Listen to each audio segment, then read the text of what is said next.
你好啊，记得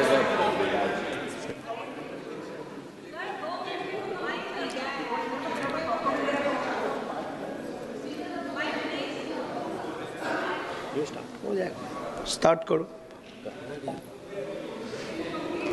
अध्यक्ष महोदय जी, मैं आपकी बहुत धन्यवादी हूं कि आपने मुझे चुनावी सुधारों पर बोलने का मौका दिया है, खासकर इसलिए क्योंकि मैं एक नई सांसद हूं, मुझे दूसरों का नहीं पता उनका कैसा अनुभव रहा, लेकिन पिछला ये एक साल मेरे लिए खासकर विपक्ष से रिलेटेड जो है बहुत ही ज़्यादा चिंताजनक रहा है। एक तरह से ट्रॉमेटिक मैं इसे कह सकती हूँ।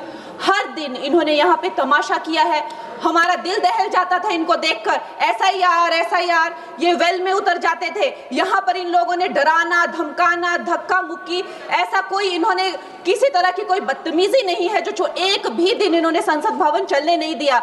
हम जनता के प्रतिनिधि हैं, हम यहाँ पर उनकी आवाज लेकर आते हैं, हम कुछ सीखने आते हैं, हम नए सांसद हैं। इन्होंने संसद अगर पिछले 2-3 दिन को छोड़ा जाए तो साल पर शायद ही थोड़ा चलने दिया है। एसआईआर कर करके इन्होंने यहाँ पे तमाशे किए, लेकिन अब जब इनको बोलने की बारी आई एसआईआर पे, तो अध्यक्ष महोदय जी हम देख रहे हैं कि कल leader of opposition Rahul Gandhi ji ने, मुझे लगा क्या खुलासा होगा, हम भी बड़े उत्सुक थे, सारी साल हमने एक ही शब्द सुना है, अब ये क्या ग्रैंड रेवलेशन होगी।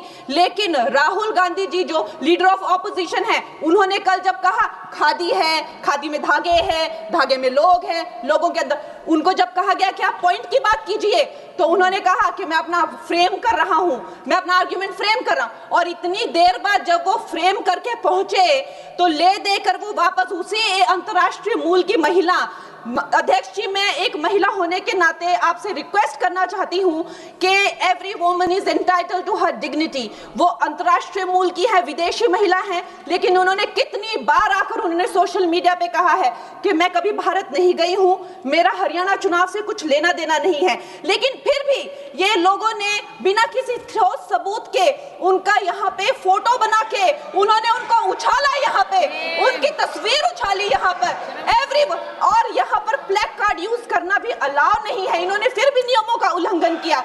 मैं चाहती हूँ सबसे पहले तो मैं इस सदन की तरफ से उन महिला से बहुत ही माफी मांगती हूँ कि इस सदन में बिना कि उनकी आजकल जो पर्सनैलिटी राइट्स का भी एक बहुत बड़ा क्राइम होता है, उसके उपरांत उनका फोटो यहाँ यूज किया गया, मुझे बहुत खेद है। भारतीय संसद की तरफ, संसद भवन की तरफ से हम उनसे माफी मांगते हैं। और ये देखिए महिलाओं का हमेशा ये अपमान करते हैं, लेकिन हमारे प्रधानमंत्री चाहे बेटी बचाओ बेटी पढ़ाओ हो, महिलाओं को शौचालय देने से लेकर, महिलाओं को गैस देने से लेकर, महिलाओं को जो है वो छात्रवृत्ति न जाने कितनी ऐसी योजनाएं हैं। कांग्रेस वालों शायद तुम लोग ये समझ नहीं पा रहे हो, ईवीएम्स हैक नहीं करते हैं प्रधानमंत्री लोगों के दिलों को हैक करते हैं।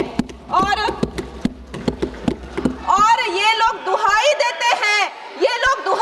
हैं कि वो जो पुराने जमाने के दकियानूसी, वो जो चिट कागज पे लिखकर जो मतदान होता था वो सबसे अच्छा था।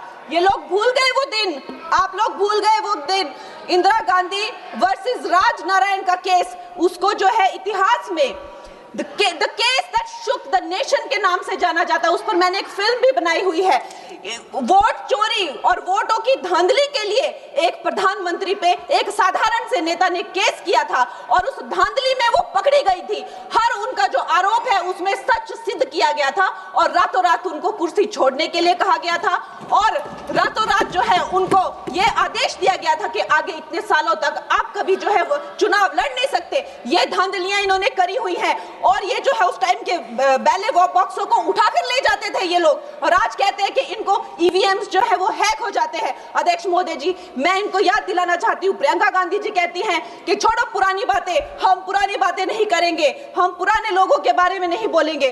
तो मैं ये जानना चाहती हूँ कि आपकी जो माता जी हैं वो तो आपकी अध्यक्ष है और इस वक्त की वो अध्यक्ष है, उनकी जो है आप देखिए जब उनकी नागरिकता नहीं थी, जब उनके पास 1983 में नागरिकता आई, उसके कितने साल पहले से वो वोट देती आ रही हैं।